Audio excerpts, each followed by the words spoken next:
Welcome to Mission Evolution Radio Show with Gwilda Wiyaka, bringing together today's leading experts to uncover ever-deepening spiritual truths and the latest scientific developments in support of the evolution of humankind. For more information on Mission Evolution Radio with Gwilda Wiyaka, visit www.missionevolution.org. And now, here's the host of Mission Evolution, Miss Gwilda Wiyaka.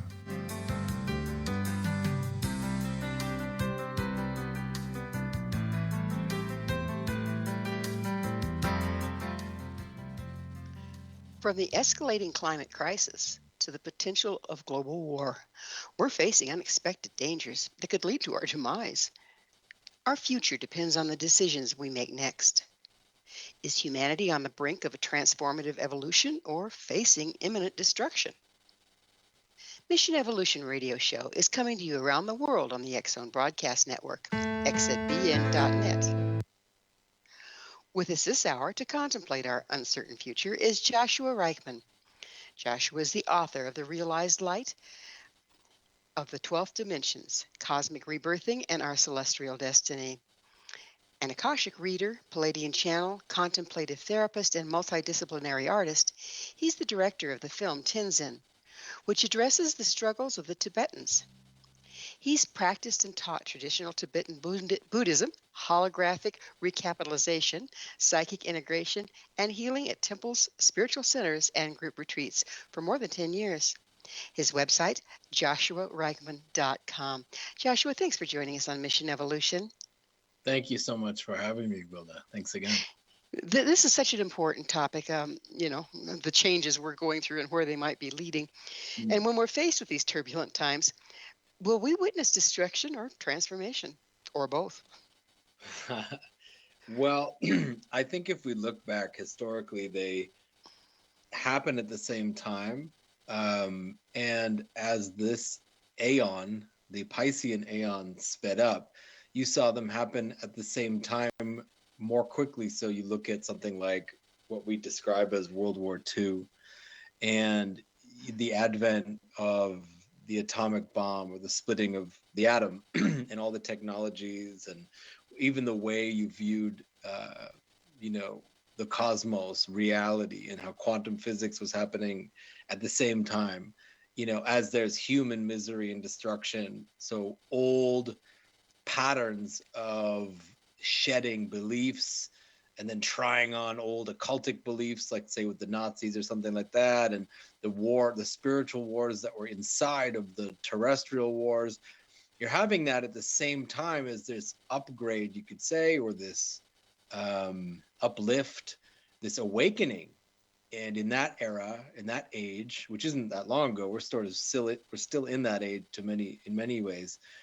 You had this working through the material to start to understand the fundamental principles, and bedrock of what kind of ties reality as we perceive it together. So you're having that as humans are sort of attacking themselves and nature, extracting, all this, right? Extracting from the proton, thinking you can extract. So now, since then, let's say, and you could bring it back to like the 1000s, or you could go back to the pyramids, or you could go back to Atlantean time and just pick how it's sped up and pick any one of them. But let's say it's continuing not only to speed up, right, this evolution that we're all talking about here, we're talking about today, but that tension speeds up, but so does the positive realization and awakening, and so does the quickness of how much we have to shed, or the amount. So right now we're shedding so many paradigm shifting beliefs, even the way we perceive. And like, that's the thing, is now it's not so much even about belief, but we're shedding how we perceive because of this upgrade in consciousness and awareness and perception, and it's physiological. So they happen at the same time. So both are happening. We could talk about, how and what's happening specifically, but yeah, my answer is both. So when we, what's bringing this about? I mean, what's brought to bear here that's creating all this chaos and change? So evolution does that, So we shed gills things cool down as they expand out in this toroidal, spin from the beginning of this universe, which is really just a breathing and contracting, an outward, inward, this polarity and cycling of, you could say, God viewing itself, yeah, like consciousness just is. There's no beginning and end. So no, people kind of know that. Lots of ways of describing it, but you say, well, why is right now, right down to this time on Earth, let's say in the Western world, like the experiences we're having right from the Piscean era's ending, right? You have this Christ Piscean era, worshiping this singular avatar being that describes ourselves at our highest potential, and people worship that, and it's a gateway to God, and they'd see it through the man, but they also see that within. That is actually Orthodox Christianity too. Even though that sounds New Age, it's both. It's actually the same. So that era, that energy is coming to an end just in time for this return, but it's actually the Aquarian era, which has a totally different quality, where there's no longer this duality. We merge with our potential. The feminine, masculine merge in new ways. This is an actual energetic shift in cyclical terms that happens over long periods. And you can track all the cultures' way of describing this, right? From the Toltec Mayans, they had an end of their calendar. We know this, like the end of the Bactun happened in 2012. 2012 to 2020 is the end of an entire civilization's calendar. They didn't see past that, right? The Vedic timelines know where we're at. So why is it happening? It's happening because we move in cycles as a planet, an interdimensional planet, through different strata and spaces where light affects us differently. Light carries data, information, and speed of data, the speed of waves that affect particles and are particles on the quantum. They're both, right? So the speed of these frequencies changes depending on where we are, literally where we are as a planet, multidimensionally, not just the physical planet, but all dimensions move into darker waters, you could say sort of denser light or more fine light.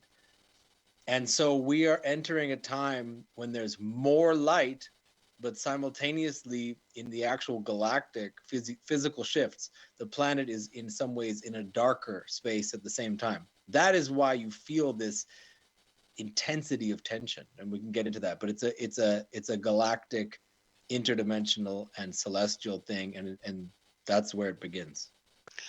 Well, given how volatile this is, the situation is becoming on the planet, and from the standpoint of just sitting here looking at what's going on physically to the planet and to us, is there the risk, even though it's a transformational time, is there a risk of a demolishing time where we don't turn it around and the planet, or at least the people on it, no longer exist? Yeah, there's always the risk that in the timeline you and I are speaking within right now, as we join each other with our minds and perception, because there's so many timelines, like there really are. There's every possible experience in form is happening. But in the one we're speaking on that seems solid, as we keep re-emanating right here, and the listeners too, let's just take the trajectory we feel we've been on yesterday, in the last 10 years, 20 years, 100 years, and we naturally look at the politics. We look at the players on the chessboard. We look at everything from national, corporate, how finance, what is currency? You know what I mean? What is currency? Power, ego, sense of self, sex, nation, the quality of this. And then we get really real with it. And we go, okay, well, what's happening? Well, if we're honest, there are some serious threats to that. As people let go of the old paradigm, they hold on. It's like anything, right? If I told you to put down cigarettes or even an obsession in our mind, you say, well, I'm going to smoke my last pack. And then you smoke furiously on the porch or whatever for 2 days. It's worse than ever. So could that be the thing that tips the scales and gives people cancer, and then it's all over, or they fall off the porch because they're at night and they snuck out to have a cigarette and they fall off? Yeah. it can happen in this timeline. So, but we have protectors is something I want to bring in as well. Is we're not alone. You know what I mean? We're being aided in ways we can't always see. I've heard it said from various sources that, all the eyes are on the earth during this time. Mm. Have you heard that, and would you explain it, please? Yeah. So just like if we found a town uh, or a village or a community, not everyone in that town, village, or community would know that they're being supported, and protected. This happens all over the earth. There's protected islands that have communities that don't really know why planes don't fly over them. They don't know why the waterways are protected in certain ways, or there's no fishing allowed or roads built. You look at indigenous communities obviously decimated by industrialization and all the different civilizations and societies that have interrupted, because earth isn't just one civilization, it's multiple civilizations just smashing around. That's the reality. But so just like that, we're here on earth as a collective, the humans, no matter what our genetic, energetic, histories are, we come from the stars, all this kind of thing. But look, we're all just people now, no matter how good at channeling and how psychic we are and how many past life regressions, we still walk around in the 3D and in the intuition space of the 4D, right? Time and then 5. So we're just people. And we can't see all these big benevolent and malevolent forces, but they have effect on us all day. And there really is people talk about the Galactic Federation. Da, da, da. We can't know exactly what's going on at all times with that, the way you can't know what's going on with the CIA at all times, or in your local, community conversation if you don't go to the meetings, but things have effect. And so, yes, they care. They don't let nukes go flying and all types of stuff like that. Well, it's time for us to take a station break. Joshua and I will return very shortly, so don't go away. This is Mission Evolution, www.missionevolution.org.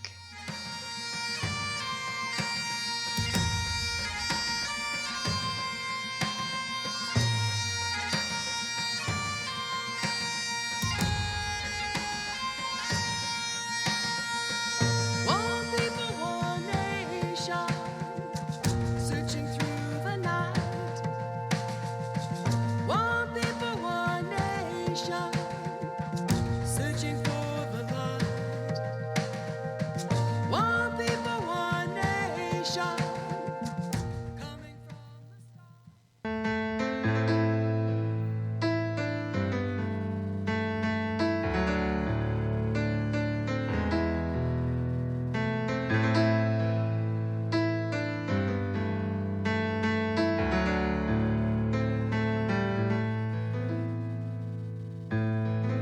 The end has come, the night has fallen. I have reached the end of days. What's real is not, reason fails me. I've gone beyond all known pathways. This is the end of reason. This is the end. Is there help in hidden places? With us this hour discussing the destiny of humanity is Joshua Reichmann. Joshua is the author of The Realized Light of 12 Dimensions, Cosmic Rebirthing, and Our Celestial Destiny.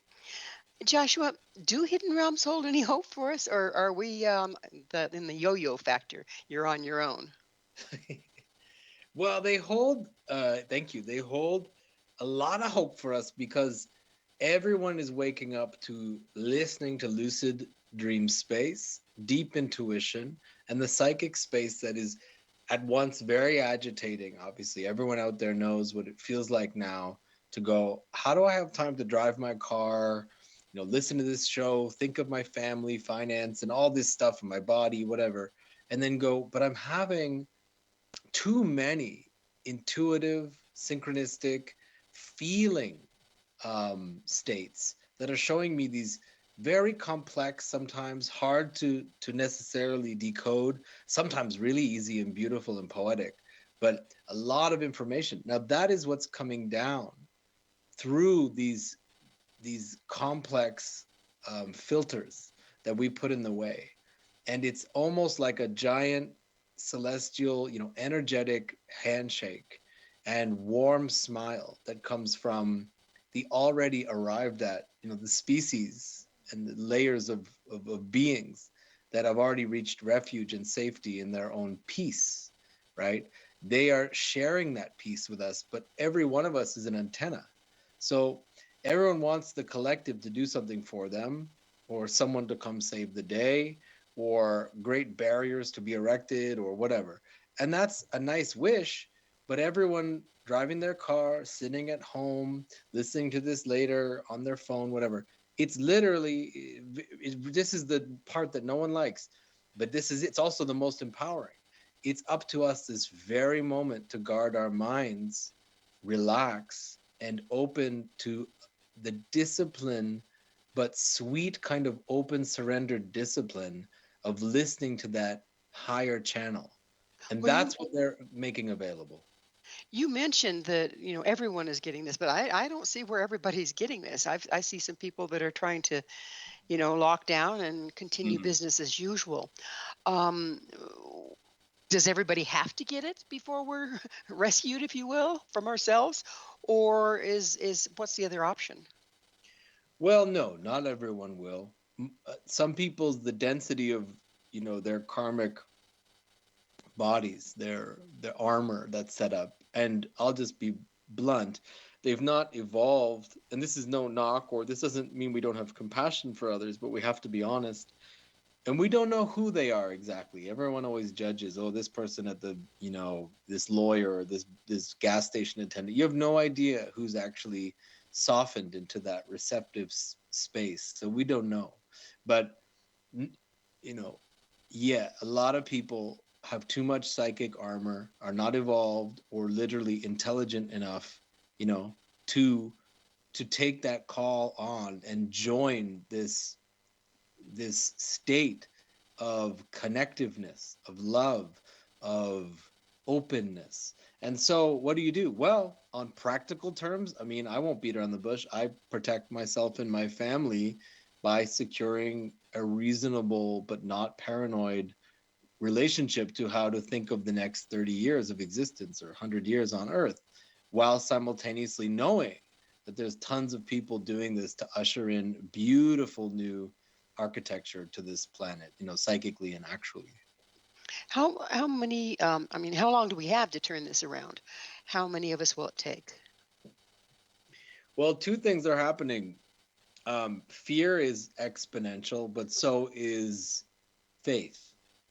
So when I share right this moment with people that they really can and should remember that sweet faith they have inside them, no matter what's happening in their life, like no matter what they've read or seen, no matter what story and narrative, it makes no difference what realm they're in. They can determine, I can determine what tone and frequency my mind state will be in. And it starts with surrender again, to stop, slow down. So I can spread that just as much as you can and we can now, and just as much as that negative spreading of isolation, paranoia, and that narrow point of view will spread. So we have, we have time. We do have time. We have You, time to find each other. you mentioned timelines. Um, does our mindset, if you will, our faith, our listening, does that determine what timeline we're on? And is there a different result at the end of each timeline? Yeah, absolutely. Um, it's funny because if you knew what you were thinking and feeling in the timeline that you just jumped away from and evolved from, you'd still be in it. So it's a catch-22. You're only here by virtue of that frequency, and this is the most positive timeline your energy body could conjure. Like for people listening, and for us three speaking right now, or two, this is the most optimal space of our faith we've arrived at. Yeah. And so it changes, but you have to sort of be the savior for your next mind state. right? For the next moment. And we hitch a ride on that frequency by connecting with a feeling. It's always about feeling. Yeah. When we're, and I've experienced this personally recently, either that or I'm losing my mind. It's like just a mindset shift literally changes my reality. What wasn't possible at one mindset, once I let go of that and I shift a little bit, then new possibilities open up. Yeah.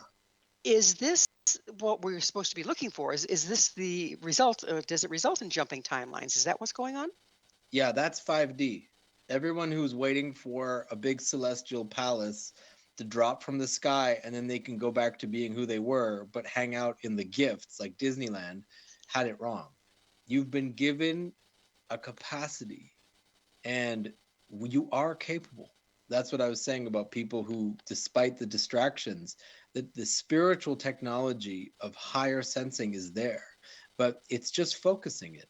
It's like we were given this tool and it's like, well, here's the sword in your hand. You're like, well, I don't know what to do with it. And so some people just put it down and go, ooh, that's scary. I don't know. I don't like that. I'm going back to the whatever inside. Other people want to start swinging it around, but they're reckless and they just end up, chopping their arms off. And other people start to get comfortable with it. What is it to start realizing that every single thought is now ushering in the next thought, cascading new feeling tones, and those really do affect perception, and perception is the cosmos and is your world. And then it's like, whoa, gosh, I just want to watch TV, or I want to go back to scrolling on my phone, or I had a good job. Well, this is what it is to be the master of our minds and energy. And that is what the 5D is. We become energy determiners, and the realm changes the more beings do that. They come together in better realms. So, Joshua, where do you get your information? I mean, it's a mix, like all of us, of thinking and feeling like a person, and reading and learning, and other people who've transmitted feelings and ideas. And then there's a sensitivity and receptivity that's been there for me since I was little. And just knowing. It's like how, in a dream, you can know everything, or you have glimpses of what people call in the Dharma, yeah, or in any spiritual tradition, you call it realizations. It's not an insight. It's something that stabilizes in you and you know it now. So maybe I've had some of those happen enough times that when I speak right now, at least, everything I'm saying is not an idea. It's what I know to be true. So, would you call it channeling per se? Yeah, I think channeling is just having a lot of confidence and faith, and then staying open. It's a very sensitive way to be, but you have to be strong enough to not to know your own psyche and your own ego while opening to big waves of other thoughts and feelings. And a lot of people can't do that. Their energy body is not correct for that, and that's okay. We all have different roles. How can you be sure or be confident that you're channeling something that's reliable versus, you said there's the good, bad, and the ugly out there. How can you be confident in what you're bringing through?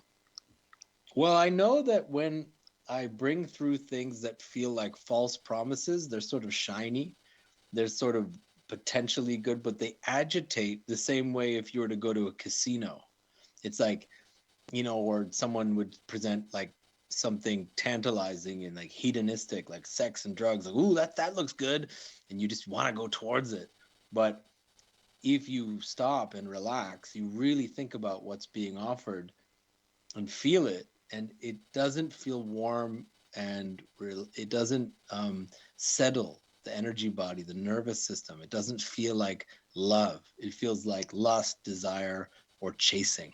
And that's the difference. So it goes back to the feeling realm, checking in with how you feel about it versus what you think. Yeah, absolutely. So when we're about to go into a break here, but let's start this one. I'd like to know, tell us about the difference between benevolent helpers versus demonic entities. Well, cosmos, the world, and I'll stop in, what you got, 30 seconds or something? The Nothing. world, everything is essentially predatory. Well, So, guess what? We're going to that's- have to pick up on the predators on the other side of that break. Okay. Joshua and I will be right back to continue our discussion, so stay right there. This is Mission Evolution, www.missionevolution.org.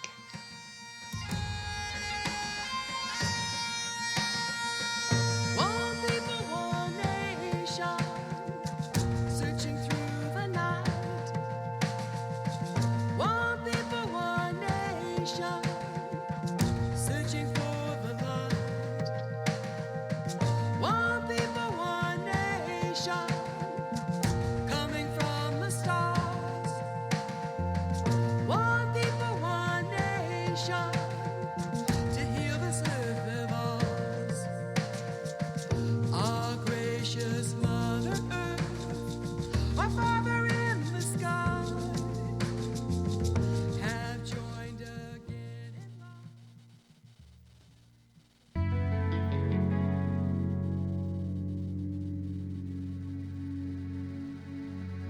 May you walk in beauty. May you walk in beauty. May you walk in beauty. May you walk in beauty. Beauty above, beauty below. Is there guidance to be found in ancient prophecies? This is Mission Evolution, missionevolution.org. With us discussing cosmic reawakening is Joshua Reichmann. His website, joshuareichmann.com. Before we go into the cosmic entities and all that fun stuff, or the ancient prophecies, let's continue what we were talking about when I asked you um, about the benevolent helpers versus demonic entities. Yeah. Well, I guess what's to be said is that everything is seeking life, right? And things, beings, creatures, consciousness itself in the form of minds, right? Different splintered minds, which is everything. Like a fractal cosmos is really one consciousness, but it's having singular experiences. And just like you and I, we seek shelter, safety, and then we want support, love, connection, and then we even build other bodies through family, let's say. So humans have a nice rhythm if they're doing it safely and in a healthy way, right? In accordance with love, open communication, honesty, dignity, and strength, and all the other principles. Now, not every being does that. An animal, and all animals are all quite different from each other, but essentially they do things quite differently. They don't have those higher principles that they can articulate to themselves, right? We are language beings, so we operate differently. And now we're even higher level. We're like, we're feeling, thinking language beings all at once with a higher level. There's beings of higher levels than that don't need to do the things we do. They don't have lack, so they don't use currency, money. They don't kill for food, all that kind of stuff. And then there's lower beings who need other energy bodies, the energy, the feelings that come off of humans to feed on. We can't see them, but we know that experience. So it's all happening. And those things are real. So it's just like crossing the street. You have to protect yourself. When do you cross? Are you safe? Do you, and that's the physical cosmos. And that's also the astral realm where your mind and energy body reside. So are you talking like about spiritual parasites kind of thing? Yeah, absolutely.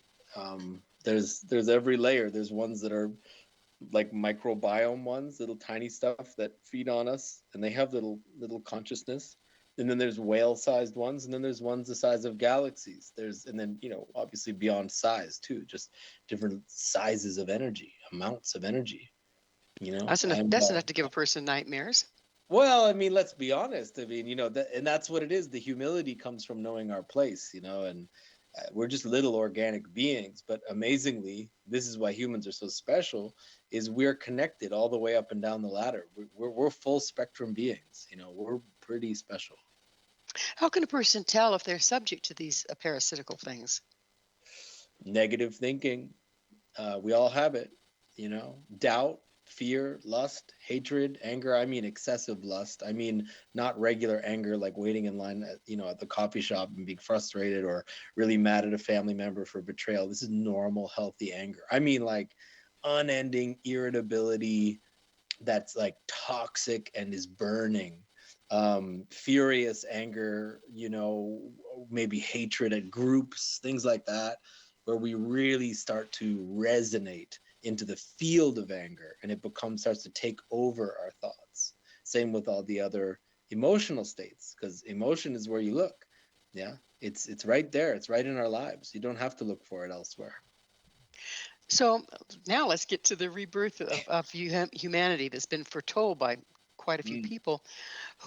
Who all has, what are the prophecies? How does this all line up? Well, generally, the prophecies that I'm familiar with and people I know sometimes build their lives around, First Nations in Canada that I know of and other groups like that, and the Vedic timelines that I studied. And then also, like I said, the Toltec, Mayan timelines, it's they all, and also the Mesopotamian ones, right? The Hebrew calendared ones and the ones from before that even, going all the way back to the early Egyptian dynasties, and then the example the Atlanteans set out, right, which is kind of well documented now. They all kind of say that right around now, it's not by water, it's by fire that everything has to come down. And so a lot of people go, oh, it's going to be Mad Max out there. And that's not what I see. And that's not really what the prophecies event you really get at. What they're getting at is there's such a conscious shift that we won't even remember what we were before this shift. And that's the destruction of a type of ego, a type of self-regard and selfishness that's going to die. And it has to be burnt away. Do you think the burning refers to this increase in frequency we're hearing so much about? That's a really good way of putting it. And that's what I was thinking too. It's exactly that. That fire is actually consciousness. Yeah, exactly as you say. It's the body is shedding. It cannot hold. So that's right. That's how I see it. So how do the Tibetan Buddhism, yogic, shamanic, and Gnostic approaches intersect in this? Wow. Well, well, it's called Kal Yuga, as a bunch of your listeners might know. This is a big time. It's not just this 100 years or 500 years. This is huge. So we're in a particular slice of an aeon called Kal Yuga, which is one of destruction. And everyone goes, well, why couldn't I have been incarnated into one of the good ones, Sati Yuga, or one of the nice bright ones where we're all sort of celestial 5D angels flying around in like pink castles and stuff. But like, it's okay because it's a transformation time. So a lot gets done. The way they see Kali Yuga is that a lot of the spiritual technology is forgotten. We can't concentrate. Like you think of our lives, right? And we're not in a nice village where we're all supporting each other, meditating and looking inside our minds. We have very little time. It's an agitated time. And from a shamanic point of view, it's just that the bodies are so riddled with those parasites and distractions, the things that eat us away. So can you do it despite all that? And in some ways, it makes us really powerful. It's like we're grinding against a stone. We're becoming even more powerful more quickly. Being tempered by the situation, huh? Yeah. So this is a little off topic, maybe or maybe not. What's holographic recapitulation? You mentioned that in your bio.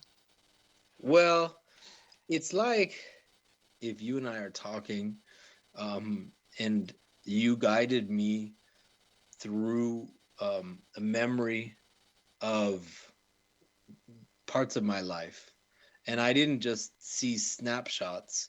I went and viewed it, from every angle, from the other people in the scene, um, from the environment's point of view, and felt the environment, felt myself.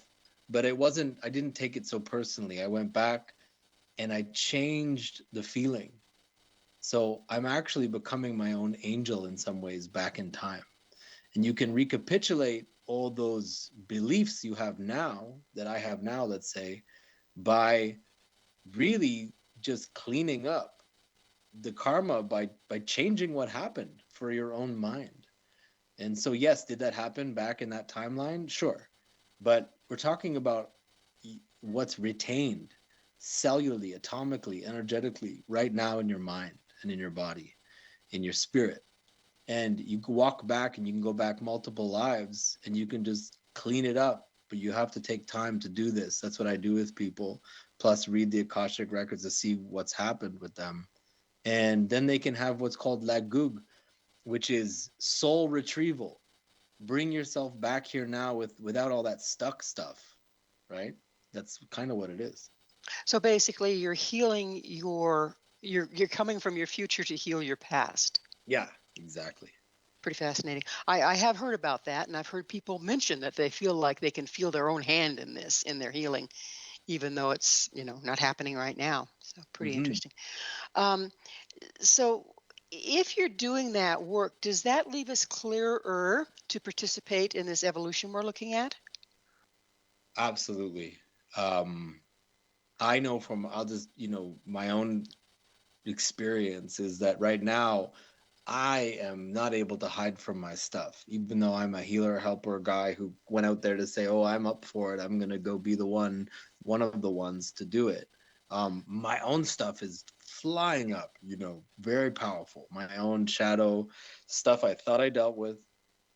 It's like, no, you got to do another round, or else how can you possibly be grounded and stable enough to sit for another?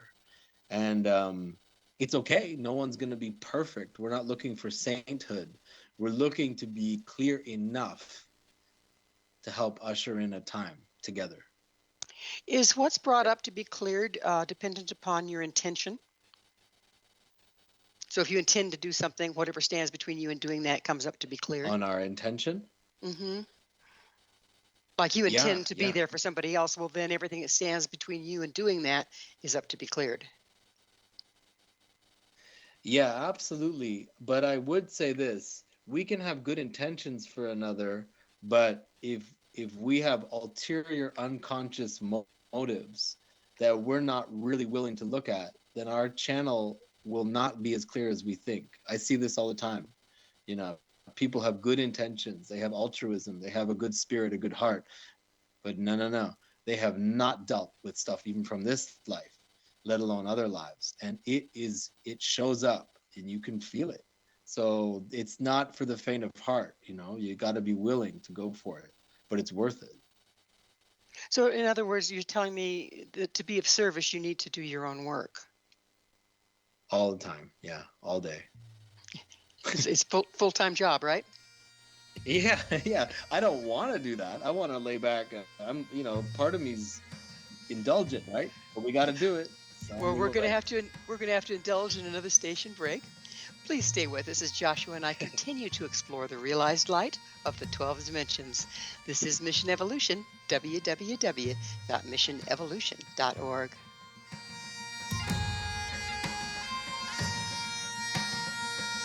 One people, one nation, searching through the night. One people, one nation, searching for the light. One people, one nation, coming from the stars. One people, one nation. All right, your next cue is ready. 15 seconds. Rob, you have a wonderful day, sir. I will give it my best. That's my guy. Josh, thanks for coming on. Oh, thank you so much. I appreciate that a lot. Thank you. Stand by, people. 15 seconds.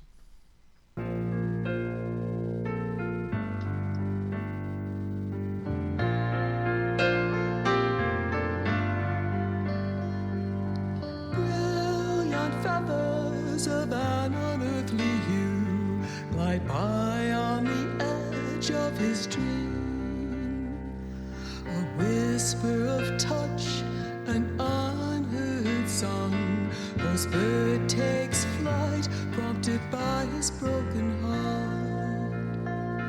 Fly high, sweet phoenix, even though you are free. Are we waking from a dream or falling into one? This is Mission Evolution, missionevolution.org. We're continuing our discussion with Joshua Reichmann. His website, joshuareichmann.com. Joshua, tell us about the mind stream. Well, there's different parts of us that rebirth, not necessarily reincarnate. Reincarnate is a very intentional, powerful act that an integrated heart mind, like energy, love, and consciousness is like energy. And the mind stream is part of that, but it's like the imprints and impressions that have come through the senses, of a body, let's say, like how we have our senses, just very simple. So then you have all these thoughts. And if we're really honest, if you go deep and even just daily, you sit around listening to your thoughts, mostly they're sort of like, I like this, I don't like this, I don't care. You know what I mean? They're sort of repulsion or desire, or they're sort of a judgment. And that's the real quality of our mind, despite whatever we're doing. We're walking around acting like we're good people, but the real quality of our mind stream. And that mind stream has to get tamed. And that mind stream rebirths into a body, right? Or into a state that it suits its quality. So this is the sort of reason why we clear all day to create better thought patterns. And those affect our energy body and they open up our heart even more. I'm still a little confused. Is the mind stream what we live with in this reality day to day, or are you talking about something that reincarnates? It's both. So the thing that rebirths is the same quality of our mind when we're honest and listening to our mind, listening to the feeling of it, the sound of it. If we're listening to our mind, the feeling of it and the sound of it, and find that we don't like what we're seeing, we don't like what we're hearing, we don't like what we're feeling there, is there a way to change it? Yeah, so what I learned over so many years, all day, all the time, decades and stuff, is that sometimes we can't think our way into new ways of thinking, right? We just start kind of beating ourselves up for not thinking things we like. And so instead, remember a good feeling, right? Remember a really safe feeling, a really warm, connected feeling, right? And not just the context, but really feel that feeling. Like let it takes a few minutes maybe or a minute. And when you feel it, you'll notice there's types of thoughts associated with it. Those are the types of thoughts we want to nurture. And we just keep doing that. It's like an antidote to those easy old programs. And because they'll just keep running until we change the feeling tone, and that shifts the thinking, which in turn, like I said, opens up more feeling. So it works back and forth, if that makes sense. It does. So you speak of this, being a time when we're coming into an awakening. What profound cosmic shifts have precipitated this current awakening? Well, there's a light that comes from the opposite of the black hole, the center of this galaxy. And it's like a galactic sun. And a sun is like love, it's life, right? You just look at what the sun does on Earth, that just makes life. And so we're made of that, right? We're just water and ether and, a bioelectric movement, or even just electromagnetic movement, which is very basic. Waves create that, which is photons, moving in a certain way, and what we call speed and frequency. So there's a change. There's more light, which means there's more access to connecting our senses all together, and they sense this sped up wave spectrum, which makes our thoughts kind of scattered and crazy, which is why you have society going cuckoo, right? And individuals feeling cuckoo. But it also gives us access to more consciousness. That's evolution. Will everyone wake up or only just a chosen few? No one's chosen. You can choose right now. Basically, people have to self-determine that. That self-evolution is all there ever is. And so people have to feel a determination that must come from somewhere in them. They have to hear us talking and go, okay, fine, I pick that, and be motivated to do it.